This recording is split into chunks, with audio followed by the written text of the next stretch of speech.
All right, folks, welcome to some fairly lo-fi online lectures. What I've done is sort of written out my lessons on paper, and I'm going to sort of talk you through them now. There are PDF copies of these notes on Canvas that you can sort of pull up and follow along with as we go. That's probably not the worst idea in the world. First thing I want to do is sort of recap section 1.6. This is the last section we covered before the spring break. So we'll sort of start with something that hopefully is familiar and maybe you could use a little refresher on. I'll be posting notes for everything we're going to be doing as long as we are online.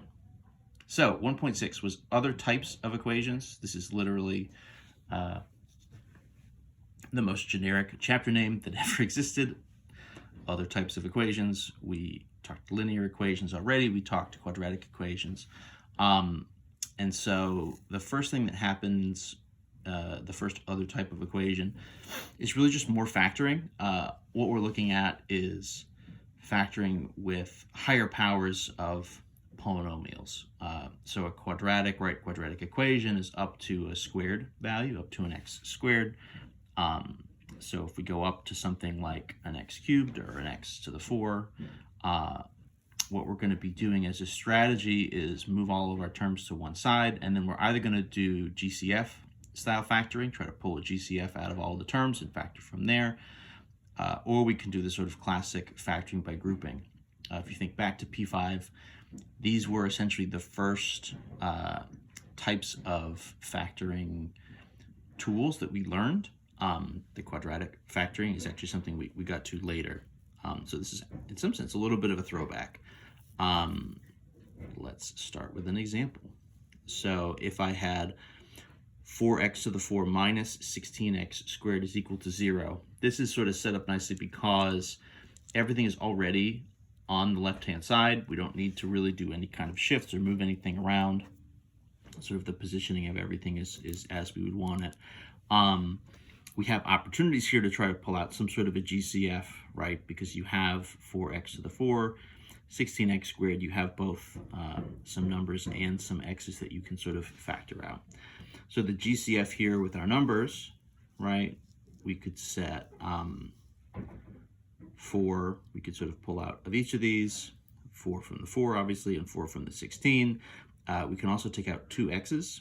So the GCF here would be 4x squared. If we factor it out, that's going to leave us with x squared and then minus 4 on the inside. 4x squared is our GCF, and then the x squared minus 4 is sort of our leftovers. The idea from there is you can actually factor the x squared minus 4. That's our nice difference of squares, right? So 4x squared kind of hangs out. X squared minus 4, we could sort of quickly do as x minus 2 and x plus 2. You know, that's one we don't need to necessarily do the full A, B, C style breakdown. Hopefully that's a form you guys are sort of recognizing now. Without necessarily doing the full breakdown as, you know, x squared minus some value, in particular if that value is a squared number, you can break it down as x plus and x minus, the two values. Once we have that broken all the way down, the idea to sort of solve it as an equation is to set each of the individual terms equal to 0. So we'll just sort of do that. Probably you're going to say to yourself, the x minus 2, the x plus 2, right? Here and here. Those give you x equals 2 and x equals minus 2, respectively. That's pretty common. That's sort of the type of thing we've been doing. The one thing that's maybe a little bit more unique is the GCF in front, the 4x squared, gives us also another number, 4x squared equals 0. You know, if you do a quick division and sort of a quick root, all that's going to happen there is you're going to get x equals 0 out of it, right? You know, 4 times any number squared equals 0. The only way that's going to happen is if the original number there is 0. So we're ending up with 3 different solutions here. You might expect or might sort of say to yourself, if this was all the way up to a 4th power, could we get something bigger than 3 solutions? And the answer is, yeah, technically you might even get as many as 4 solutions, but obviously that aspect of it really depends sort of problem to problem. In this case, in some sense, what's happening is we're getting 2 different x equals 0s from the x squared, and then x equals 2 and x equals negative 2. In any event, those are going to be our 3 solutions.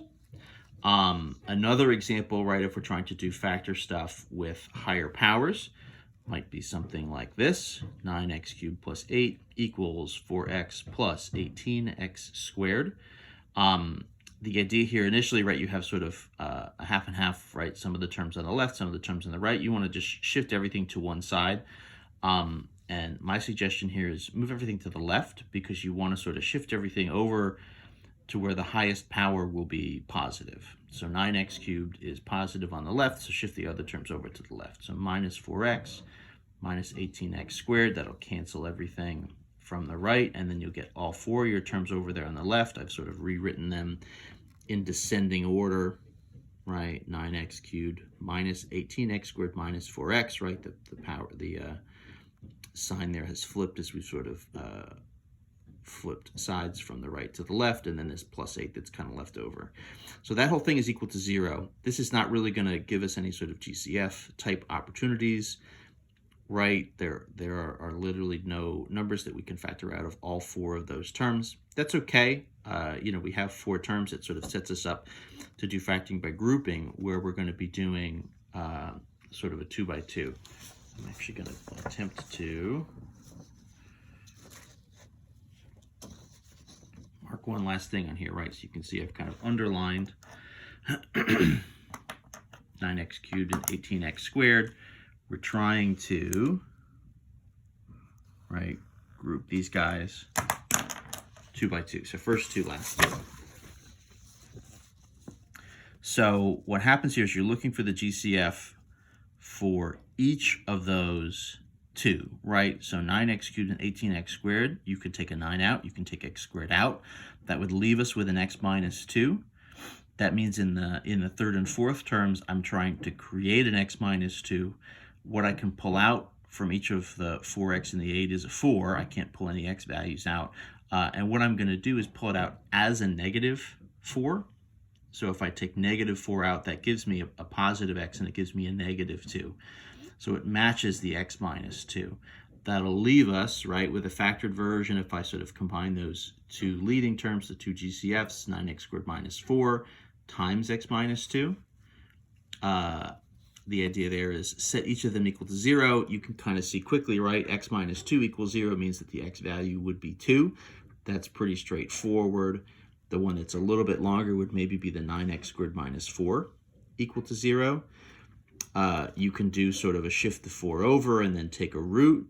If you do that, you're getting into square root property type things, right, where you're saying the root of 9x squared would be 3x. The root of 4, we have to consider both the positive and the negative value. So it would be sort of plus or minus 2. And then the last thing there to get right from 3x to 1x would be a division by 3. So we're ending up in this one, we started with an x cubed, and we're ending up with 3 different answers. So x is sort of plus or minus 2/3, and then x is positive 2.